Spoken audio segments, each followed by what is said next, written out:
Hello everyone, my name's Narinder Dhami and I'm here to tell you about my new book for Fiction Express, The Secret of Number 13. The story is about a boy called Will, his best friend Sanjay and Will's older sister Maya. At the back of Will's house there's an old abandoned factory that's been locked up for years. But one night, Will hears strange noises coming from the factory and sees people coming and going. Will, Maya and Sanjay are determined to find out what's going on. And of course I don't know what's going to happen either, because I'm hoping you'll help me write the rest of the story by voting for your favourite options every week. And don't forget you can contact me on the Fiction Express forum with your ideas and your questions. The Secret of Number 13 is a scary, spooky and exciting story. So I thought I'd film my video in a scary and spooky place.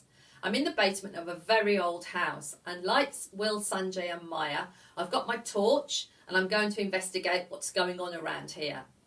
See you on the Fiction Express forum very soon. What was that?